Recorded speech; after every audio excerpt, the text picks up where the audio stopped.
Good morning, Joy-Nostalg, and welcome to Wellness Wednesday. So I'm Jello, and I'm glad to be back here with all of you. And of course, for March, our theme remains to be happiness, joy, no? And for this morning, we have a special guest speaker with us, and she is a new speaker here in Joy-Nostalg. Her name is Miss Ivana Marie Mabunay. So Miss Ivana or Ivana is a licensed psychologist specializing in individual and group therapy. In her work, she appropriates therapeutic techniques such as solution-focused brief therapy, cognitive behavioral therapy, mindfulness, emotion coaching, and other person-centered orientations. She formulates and conducts psychosocial and wellness programs individually and with various groups for disadvantaged communities as well as for public and private sectors. Here with her talk, The Gladness Advantage, redefining the sense of happiness through positive psychology and happiness advantage. Let's all welcome Miss Vanna Mabunay. Morning, Vanna. Yeah. Morning. Thank you for that, Shadow.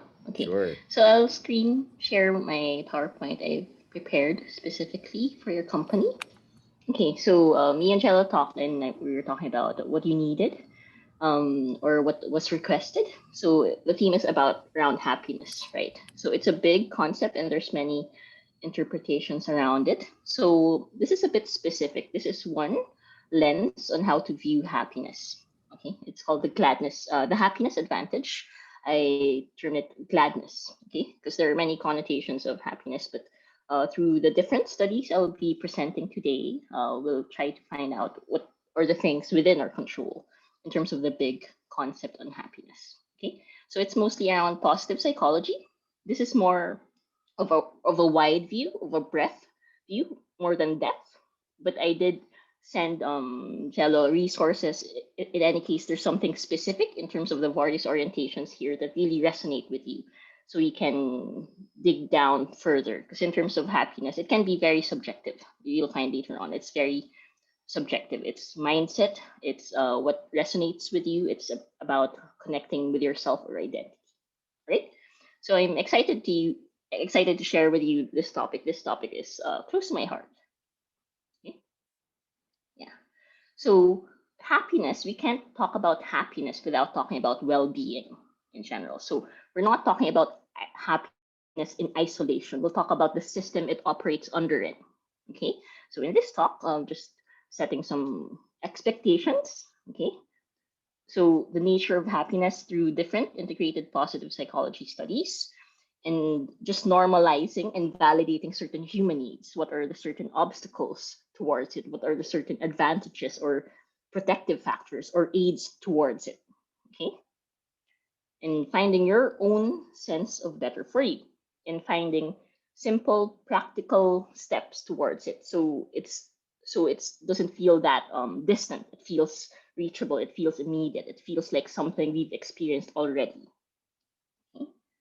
Yeah, and identifying and enriching coping processes. So we're going to acknowledge the existing ways you're working towards that and reinforce that. Maybe we can make it more intentional. Maybe we can assess it further, what works and what doesn't work. And I'll be giving very practical tips towards the middle or towards the end to enhance it. Okay? Yeah, so happiness. Here are some simple reframes about happiness. Happiness, this is according to the Happiness Advantage study, okay, by Sean Acher. It comprises 10% of the external world. That includes maybe our circumstances, that includes the physical world, or logistics, or and 90% is how our brain processes the external world. So with that, there's a lot of things within our control in terms of determining happiness. Okay, and happiness fuels success. This is from also the happiness advantage, wherein the old belief before was, okay, you work hard, you be successful, and then you be happy. Now it's the other way around. When you are happy, it fuels success.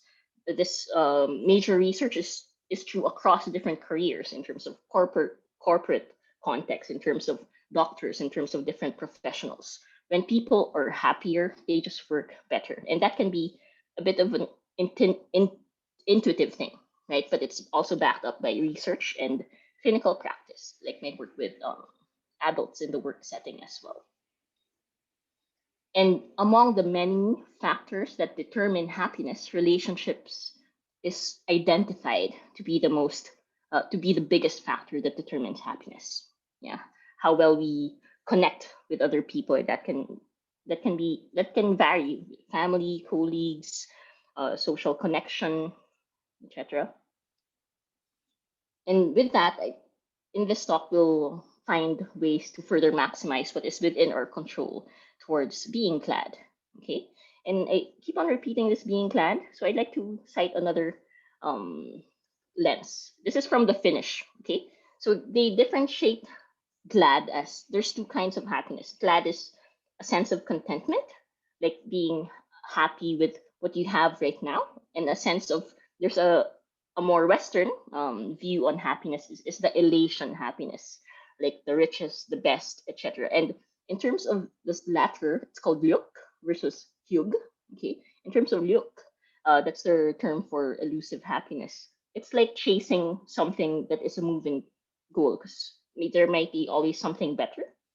So there, in that chasing, there's a sense of dissatisfaction in itself. What can be better? Versus glad is actually what have I done already or what I have already, and how can I be happy with this? Okay, yeah. So in terms of that, this is a cultural lens, right? They have a term called Hugo Krog. Okay, Hugo Krog is basically one of the moments they feel most happy, because in that, um, how it looks like, basically they cozy up in a corner. Um, Lighting is very important to make it dim. In a sense that they have downtime, they decrease the stimulation, so no news, no social media, no people, just them. So decreasing the stimulation and choosing something you particularly like, whether that would be a cup of coffee, your favorite book, or whatever. That would be your Hugo Krog. Yeah, and in that moment, you're glad. So that's how glad is. And maybe you can share in the chat box what for you. What does your Hugo Krog look like in the moments that you feel you sense this sense of gladness? How does it look like? Does it look like similar to this picture wherein you have your favorite cup of coffee, your favorite book? What does your sense of glad look like? So we can further concretize these concepts we're talking about. Okay. My Hugo Krog is home brewing. I'm a home brewer. Okay, so I bring my own coffee in my room, and I differentiate it with the elation. Say elation specifically towards coffee. Oh, someone gave me 1 kilo of gesha beans. They're special kinds of coffee beans. That's happiness. Oh, what can be more? There's elation. But glad, I'm very thankful of this, of the glad moments. It can be like I brewed my favorite kind of coffee with my favorite brewer, which is V60 pour over. Yeah, so that's differentiating glad versus the elusive happiness. Okay, and most zone in on the sense of glad. How do we attain that aside from decreasing stimuli and finding restful moments and choosing the things we like? How else can we increase the sense of glad such that when we reach this state, it affects everything for the better, like work, relationships, etc. Okay, yeah. So here, this is cited in the video that I will send.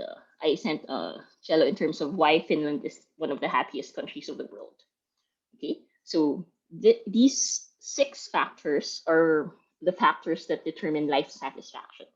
Okay, yeah. So within that, especially freedom to make life choices, social support. So when you give social support and receive social support, and generosity, those are the major things that I wanted to highlight here. Okay, yeah. And aside from that, the Finland orientation. This is by Sean Acher, The Seven Principles of Positive Psychology That Fuel Success and Performance at Work. Okay, so all of these seven is within our control, and these are the this is the segment that I'll give very practical tips, and also we'll get to learn from each other. What have you experienced here that has been helpful for you? So we'll get to have a share of ideas. So Jello, when someone chats, I don't know if they can see the whole chat box or if you can just mention out what examples they would give. Sure Okay. thing, sure. Okay, so first is As I mentioned already, when we're happy, when we're at our best. So I'd like to ask, think of a moment, say maybe in the past few years or past few months, that you felt that you were at your optimal function. You were happy and you were at your optimal functioning. And what do you feel were the things you were able to do then, or the way you were able to do them that you you feel you can't necessarily easily do when you are less happy? Okay, so we're going to see how happiness really affects a person. It can be work, it can be relationships, it can be mood, it can be thought processes, whatever it may be. What can you do well when you're happy? Okay, I'll start while people are thinking. Um, I'll share this given my work with in individual therapy. Okay, so most people now, there's a normalization with more stressors and less coping. They're less happy and less functioning. So the functioning they have usually now is less compared to their usual functioning. So there's that trend, and it helps them to remember how they were when they were at their optimal functioning. One, they can focus better. One, they can relate better. One, they can engage. They don't want to be alone as much. They're less irritable. They're less impatient. They give time to their hobbies, their interests. They have a clear concept of what's a weekend. Yeah. So that's that is some of the examples. Yeah, I think someone yeah, I'll read Jello's example. So when he's happy, he tends to accomplish tasks quicker with less stress or confusion. So there's a smoothness in terms of the execution of the tasks.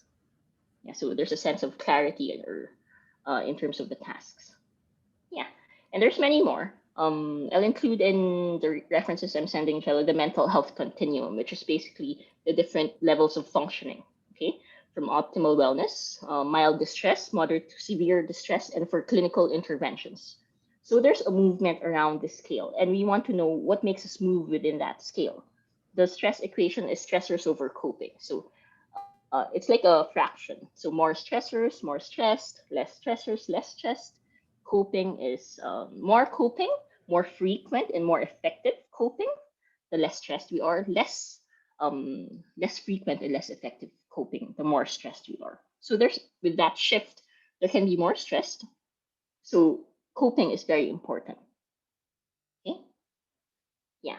Second, the fulcrum and the lever. Okay. This is a book, by the way, if you want to further go into it. Okay, I'm just mentioning the essence of each principle, but if you want to further understand and deepen how you inculcate this mindset, you can check out the book. Okay, fulcrum and lever, mindset and belief. Okay, so basically, imagine a fulcrum and lever. Okay, so imagine a big stone and a stick hedged under it. Okay, how we move the stone is depending on the tools and what we do with the tool. So if we use just our own human force, like just pushing it, it's hard. If we use a tool in the right position and in the right way, we can move it. So that's mindset and belief. So in terms of a problem, it's important to see how not fixed it is. We can validate the emotions that come with it. There's stress, there's frustration. Sure, let's validate the emotions, but what are the possibilities? What is available? What are the tools available to cope with it? Are there other perspectives to the problem? So the movability of the perspective is very important. This is also related to the concept growth mindset, wherein when we feel something about ourselves in terms of self-concept, when we feel a skill is very limited, doesn't mean it's staying that way or it's fixed. It's movable. Okay, so in terms of many struggles in life, they're movable. There are ways. Sometimes we just need to reflect on our own. Sometimes we need social support. Sometimes professional counseling. So that's also the levels of intervention: self-care, social support, professional counseling, and other interventions. Okay. Do we have questions so far, Jello, or none yet? None yet, none yet. None yet. Okay. Just let me know if anyone chatted. Okay. Yeah. Third, Tetris effect. So knowing what works. So again, happiness is very individual. such as many things we experience in life in terms of emotions. Okay, so knowing what works. So in number one, for example, my work with in individual therapy, when people imagine how they were like at their best, they try to imagine what was there that worked, that helped them maintain to be at their best. So the things I mentioned, like appropriate amount of downtime. Downtime basically is a expound later on. The downtime is when we unplug, when we don't have, when at least a certain hour within a day, within a week, there is like a boundary that we don't have a to-do list. Okay, that includes not just work but also uh, social media, virtual online shopping, people. So the downtime for some that works for them.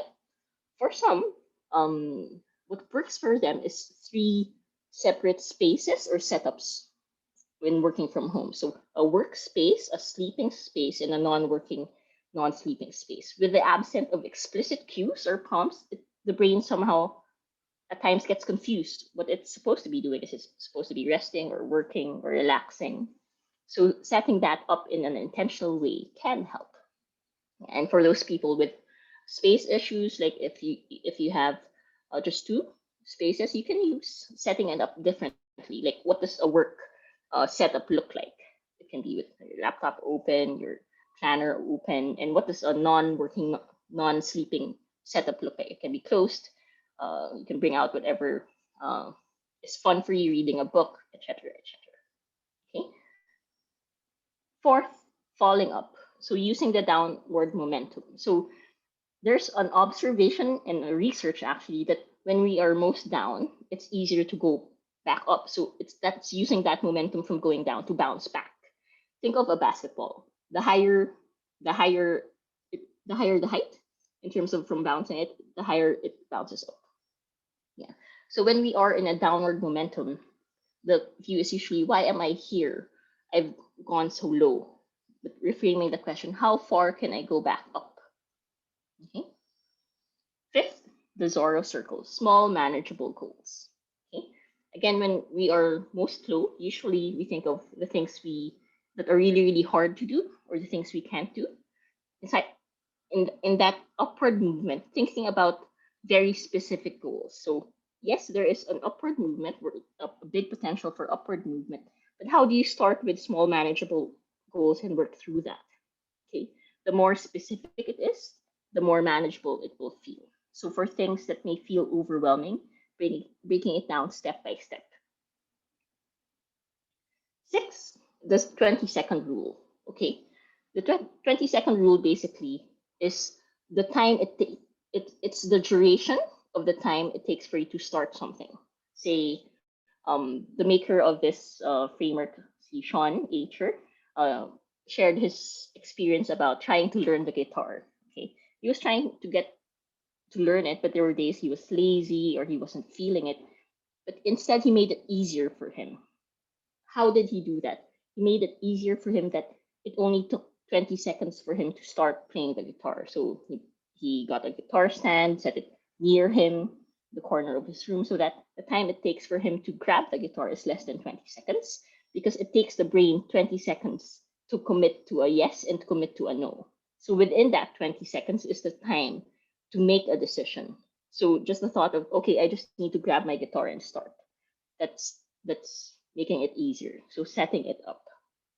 And this can be applied to what I mentioned in terms of the spaces, the working space, sleeping space, and non-working, non-sleeping space. What can be something that can be easily set up in 20 seconds in terms of work? And you know, okay, this is work setting, or 20 seconds in terms of resting. Okay. Social investment.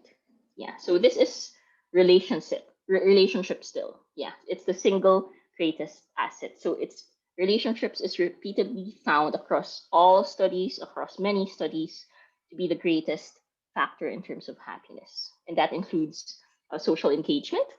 Okay. That includes personal relationships. That includes work relationships. So the better and the healthier and the more connected we are in terms of people, the happier we naturally are. Okay. Are there questions so far, or we're good? So far, we're We're good. good. Yep. Okay, right. We're doing well for time. Okay, yeah. So I'd like to zone in on that social connection. Okay, so I'd like to mention this study, Harvard study of human development. It's the longest study. It's a longitudinal study, meaning it kind of gauges, it kind of collects data across time. So 75 years. This ran for 75 years. They had four directors already in the study. Okay, so they studied two groups of men. Okay, one was college graduates, and another set was certain members of an impoverished community. Okay, and they studied the differences, how happy they are, and across them, they got mixed results, and they were thinking, so what now is the marker for happiness? And the result was the same: the relationships. And relationships, the better the relationships, the happier they were. And it not only affected the sense of glad or the mood, they even collected lab exams, very specific um, physiological markers. So those who are happier lived longer and had better exams in terms of the body, in terms of blood, in terms of level of cholesterol, etc., etc. So it just shows the many benefits or many advantages. That's why it's called happiness advantage. The many advantages of being happy. Okay? Yeah, and this also coincides with many well-being frameworks. Okay, so there's an existential psychology framework that the more connected we are to three major things, the happier we are, or the healthier is the human being. Okay, so the three things are connection to self, connection to the people around you, and connection to the world. Okay, and when you feel a disconnect from the self, from people, from the world, there comes psychological concerns. I won't talk about those for this session, but it just shows the value of connection to our well-being overall, not just happiness. And also the framework of ikigai. This is a Japanese term. They have books. I think it's available in fully booked ikigai. So basically, it looks like this. So it's work related and life satisfaction related. So it's defined as reason for being. Okay. So here is a Venn diagram where ikigai is you've merged four major things: what you love, what you are good at, what you can be paid for, and what the world needs. And if it's lacking something, it's a subset of these. Yeah. And it's not natural anyway that we find ikigai right away. It's a journey, it's a process. So just seeing this lens, where can you fit your previous and current experiences and what's helping you reach that? Because it's a process in itself. Yeah. And in terms of ikigai in Japan, there's an area in Japan, I think it's Okinawa, wherein they've seen people, say at their 80s to 90s, who continue to work but in a menial way because they love what they're doing. If they stop working, they kind of in terms of health, they deteriorate in terms of health. Yeah, so it's not just for them something to do or something to be compensated for. They work for that. Yeah. Okay. Yeah. That's the happiness, right? Now we'll look at it in a wider scale. Okay, like what are our other needs? Like, sure, theoretically we know, okay, it helps us to connect with other people, it helps us to be glad, but what are the certain obstacles towards it? Okay, so this is a more systemic view, holistic view. It's called the healthy mind platter. It comprises several kinds of time or modes that are when there is a balance, we're able to be in our optimal brain functioning, and that has many connotations. Basically, these are mental hygiene habits. Okay, so they're what are habits? They're habitual, preventive, maintaining, and routine. Okay, so you seldom hear the word mental hygiene habits, right? But what's familiar is physical hygiene, right? Like we brush our teeth, etc., etc. And the point of that is again preventive and maintaining. There's no reason, specific reason, or special reason for us to do that. It's automatic. In the same way, these needs need to be regularly catered to. Okay, and that's why I want to present these, because in terms of mental health, sometimes it's more easily forgotten compared to physical hygiene. Okay, this is the healthy mind platter framework. Okay, So it comprises 7 kinds of time: sleep time, physical time, focus time, time in, downtime, playtime, and connecting time. Okay. I'll be talking about this in the next talk, but looking at it in a systemic way, happiness, the biggest marker for happiness is connecting time, right? And what are the things that may make us less able to connect better? One is downtime and time in. Okay, so this is time for self. Okay, in terms of the lack of boundaries, say from work, personal time, etc., that includes personal boundary for self. So aside from downtime, wherein there's no not much stimuli, it's also time in. So it takes an extra step inwards, introspecting, checking in. That's time in. Okay, and also sleep time, physical time, play time. Okay, I'll be discussing the how each looks like in the next talk, but this is just a preliminary discussion because happiness is related to what are our needs and balance. Okay, an optimal brain functioning also has many connotations. We can focus well, we can finish work fast, we can regulate intrusive thoughts, we can decide easily. So it has many connotations. Okay, yeah, and I'll mention here lang on this talk the most common things we've observed in our clinical practice, in individual therapy, in group therapy, in workshops that have been a concern in the present time. One is downtime, because it's hard to have the concept of downtime when there's lack of boundaries. Okay, so some examples of downtime from before can be on Sundays, they just walk around the mall with no particular goal or objective in mind. That's the key. There's no to do list, there's no goal, there's no objective. You just let yourself be. Okay. So maybe you can think of right now, what's your downtime? You can share it if you would want in the chat, or just think about it for yourself. Like, that's my downtime. And think about, do I do that enough now? Or can I do it more? Can I do it intentionally? Can I do it with more purity, like with more boundaries towards it? Okay. Other examples of downtime can be sitting somewhere with a view, say by the balcony or by the window or in front of the house, and just gazing at your surroundings. For some, it's just going on a mindful walk, noticing the trees, what you hear. For others, downtime, you can have a specific thing that you're doing, but it's very menial, and for you, it's therapeutic. And that's how it differs from person to person. Like for some, washing the dishes can be downtime, can be therapeutic. For some, it can be like focus time. So it depends what mode it puts you in. What for you is something small that you don't mind doing, that you actually enjoy doing. For some, it's arranging things. For some, it's something different. Okay? Yeah, and another common concern is sleep. Okay, so in terms of sleep, it's not just the duration of sleep, like at least 6 hours. It's also the length. It's also the timing. Sorry. So one complete sleep cycle is an hour and a half. Okay, so that means our sleep should be divisible by an hour and a half, because within an hour and a half we would have gone through light sleep, deep sleep, and light sleep. And when we do wake up during light sleep, we wake up feeling ready, feeling rested, feeling oriented for the day. When we wake up during deep sleep, we wake up feeling groggy and disoriented and just kulang, bitin. Okay? So there's a website for that, sleep calculator. I'll basically put what time you usually want to wake up and when should I go to bed, and it gives the suggested.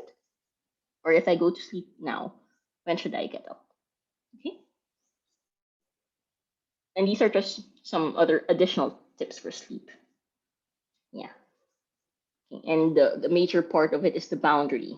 Again, maintaining the sleep space as a sleeping space. Okay, there's management of caffeine. There's management of exercise. Exercise is good for focus time. So after you exercise, 2 hours after that, you're up and about. You can work really well. So it's not recommended 2 hours before bed. Okay? In terms of the light, not only light, but also the light from the phones or gadgets can be stimulating to the eyes. So packing that away before bed, it's like a ritual. So when you go to bed, it's not like you're browsing the phone, okay, and then okay, I'll go to bed. It's a ceremony. There's preparation involved, like 30 minutes before. Okay, I'll start setting up and preparing myself to go to the bed. Okay, so you pack away everything. You make yourself comfortable. Notice the ideal conditions for you: cold, quiet, and dark. Usually, okay.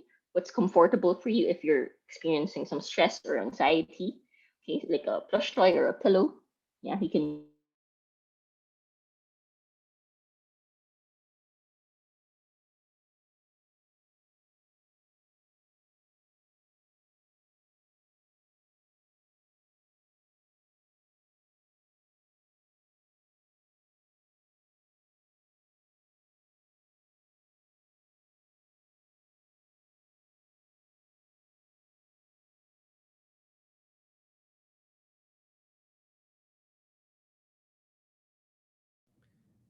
Or Hello, Vanna. Are you there?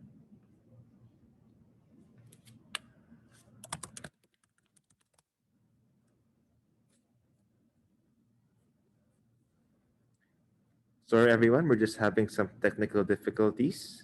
We will try to resolve this and continue with our webinar. Please hold on.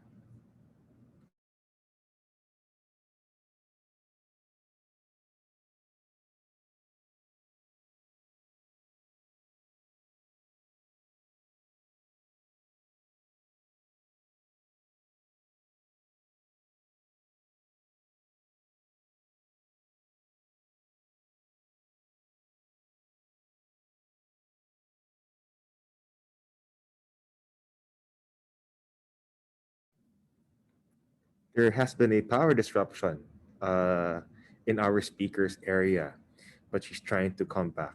Please be patient. Thank you.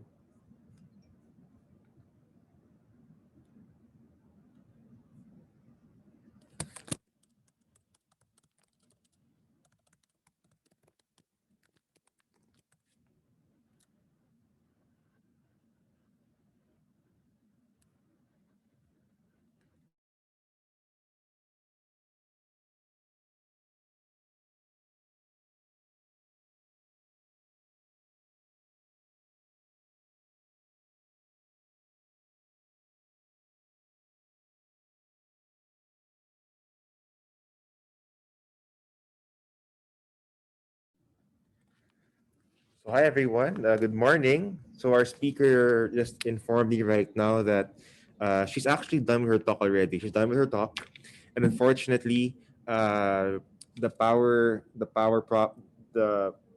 brownouts area niya, and hindi yata kakayanin ng mobile data niya. No? So, thankfully, it happened at the end of her talk. So, perhaps our speaker's not here anymore, but don't worry, we are currently on.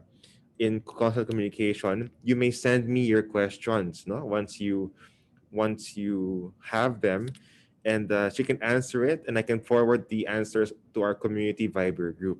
But for now, perhaps because we can't ask her live right now, maybe we can share what struck us, no?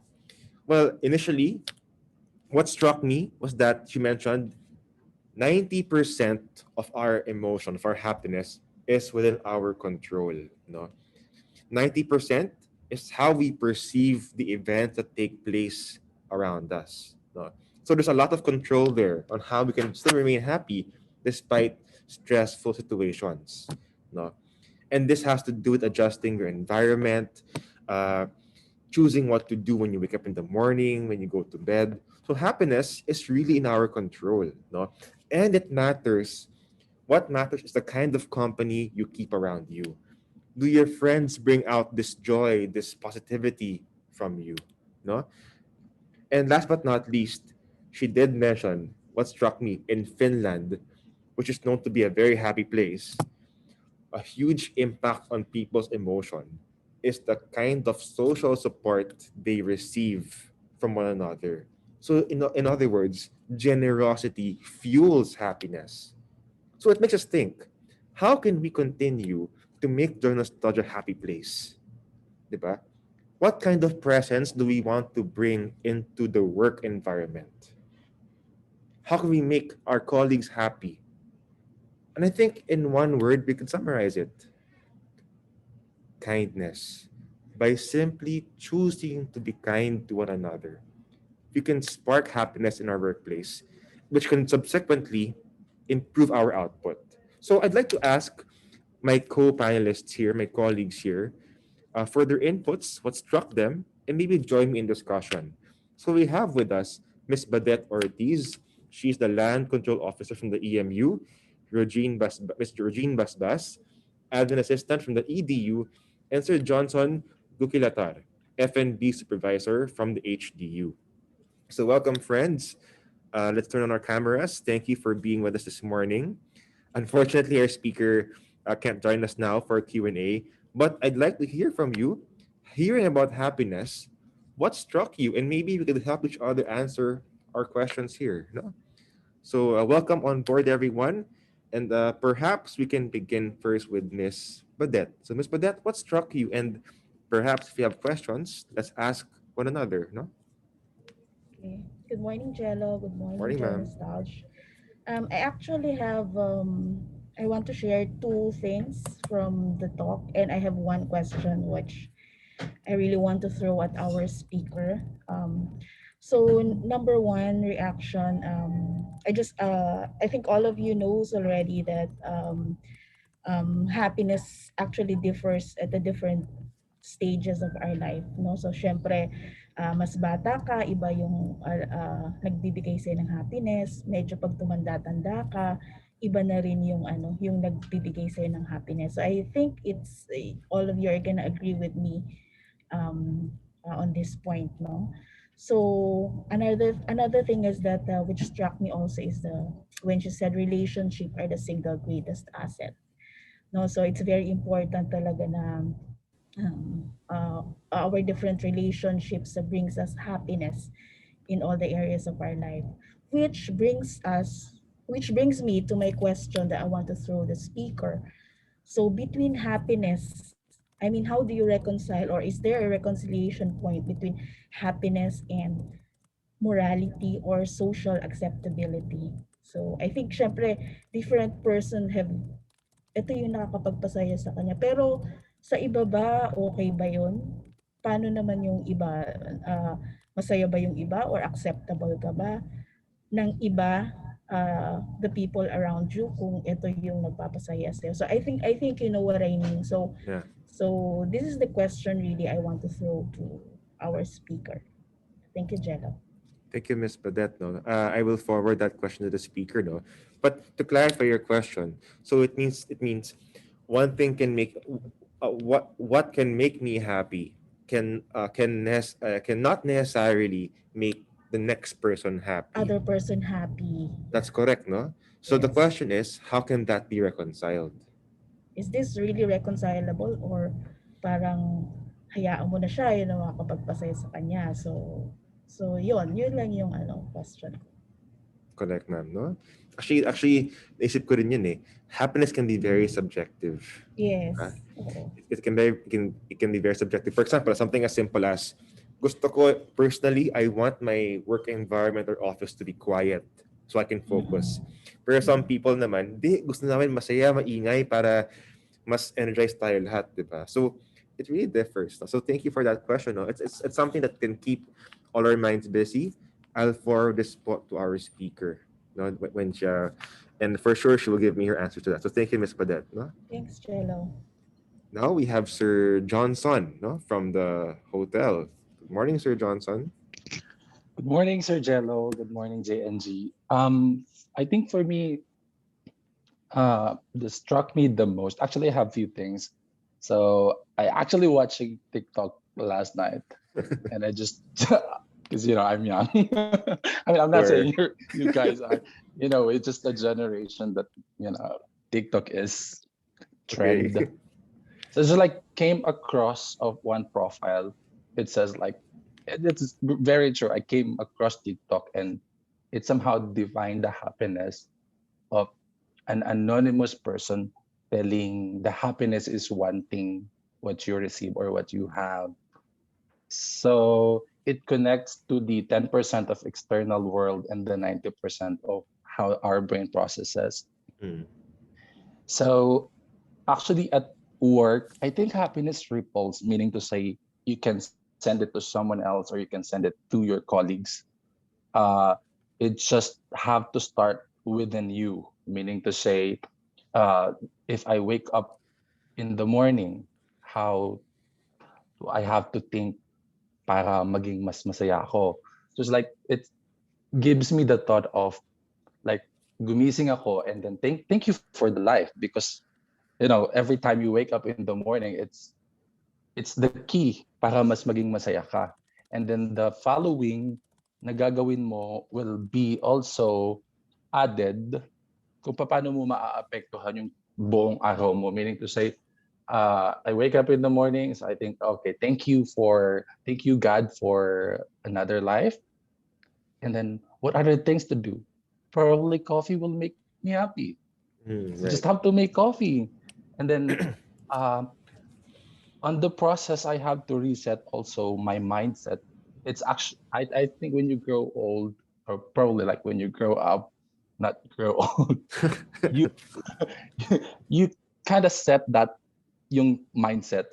Sometimes I think it's bad also of me to think like every time I go to work, it's like, there should be a problem for sure, because it's a negative thing. Mm. But somehow it gives me that idea, or it gives me that pattern as like whatever gonna happen, either a problem or either it's a success, it will be. Kasi na mind ko na. So I think that's how we perceive the happiness. And also uh the relationship, meaning to say your relationship to your family affects how you work.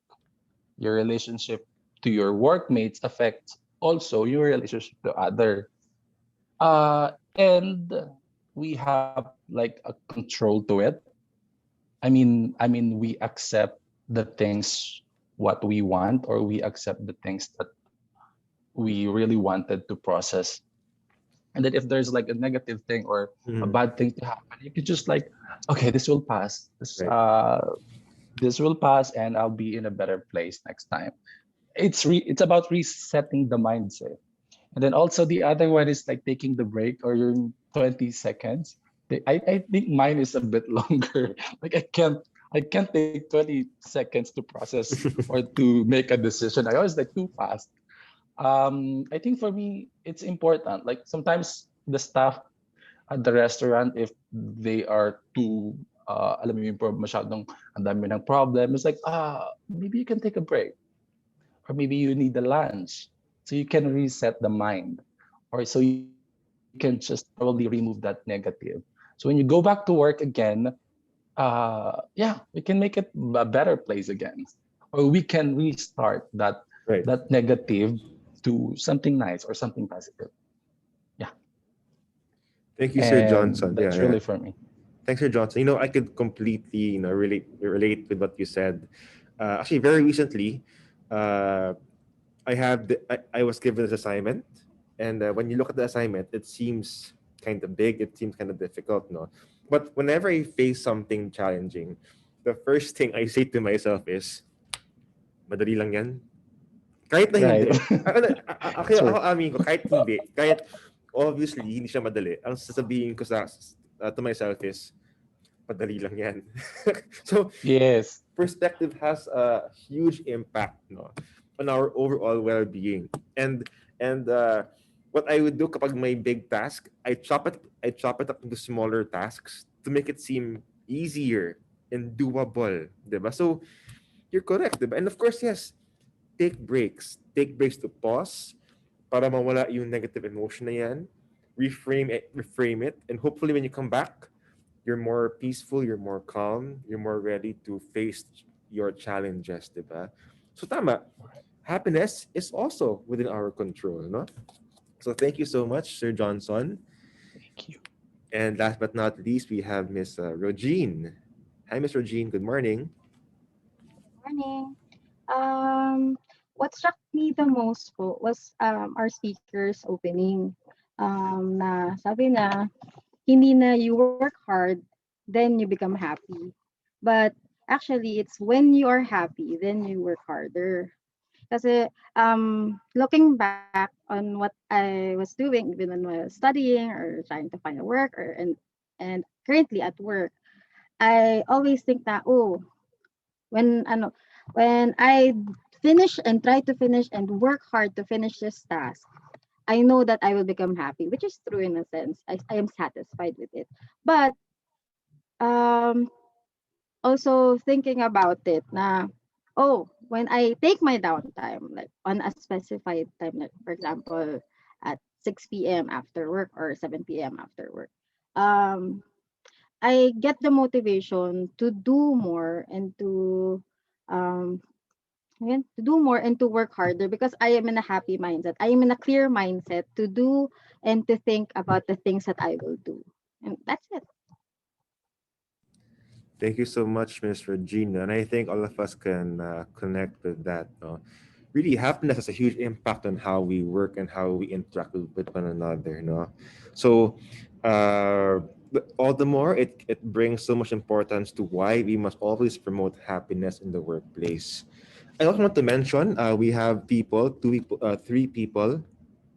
people who commented. No, number one, see, of course, our well loved and respected Sir Ed Calabio. It's a different perspective, and I want you to all to listen. No, if happiness is 10% external world and 90% how the brain would process the external world, then we have a problem. Because according to Jeremiah, we have a heart that's most deceitful, desperately sick, and beyond cure. It's only the Lord who can understand it. Unless the Lord change our hearts, then we really have a problem. No? So I like how Sir Ed would always bring spirituality into the discussion. No? I'd like to also mention one particular bishop. No? He goes by the name Augustine. He said, "Our hearts are restless until they rest in God." Our hearts are restless until we rest in God. No. Accepting the teachings of Jesus means embracing the call to love and to serve. To accept the teachings of Jesus means to answer yes to the call to love and to serve. So this translates also. If we continuously choose to be kind, choose to love, and choose to serve in our environment, then we can promote this sort of happiness to people around us. It's a different perspective, a different twist from Sir Ed, but you know what? It's also correct, diba? Another one from Sir Lordan.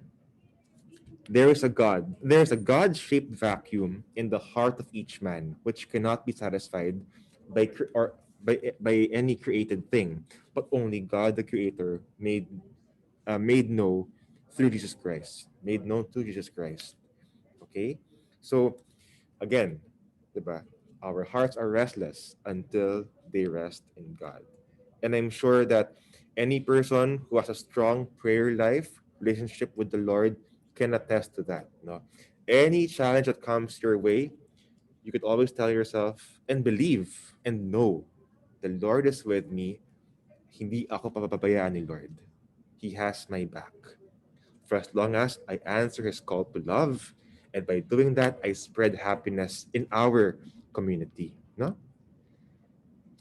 And of course, an additional comment, according to Augustine, the unhappiness and disorder of our lives are caused by the disorder of our loves.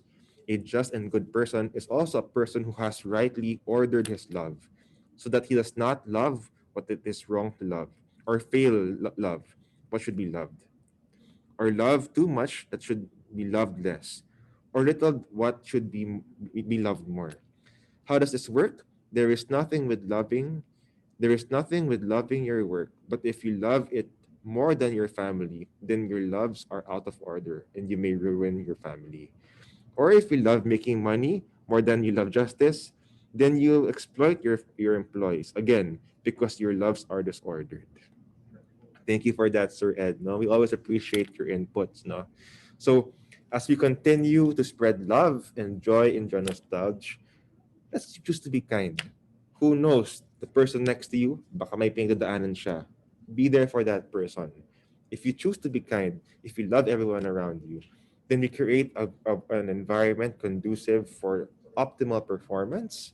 And of course, an environment where people want to be in, despite the challenges. So let's choose to be happy and let's spread this happiness. So once again, thank you, Sir Ed. Thank you, Sir Lordan. Uh, Thank you also, Miss Jem, for your very nice comment. Thank you. Thank you also to Miss Regine, Miss Badette, and Sir Johnson. I think it's a very good session we had this morning, and I look forward to seeing you all again this Friday for Culture Day. You heard it right. So see you again this Friday for Culture Day. Till then, take care, stay safe, and be happy. Goodbye. Bye, Jello. Thank you. Oh, by the way, everyone, I will post the attendance sheet again. So please fill it up. It will be in the chat box.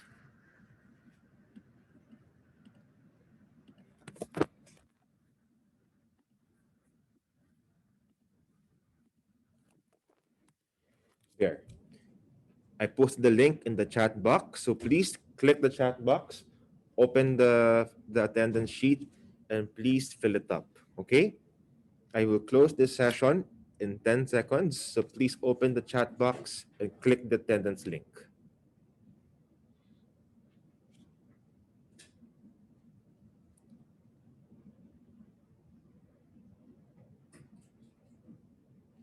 Please hold on.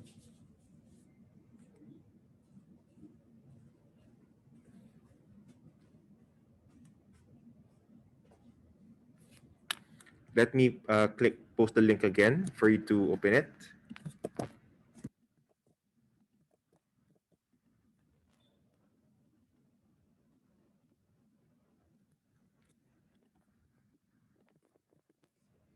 Here. Can this link be opened now?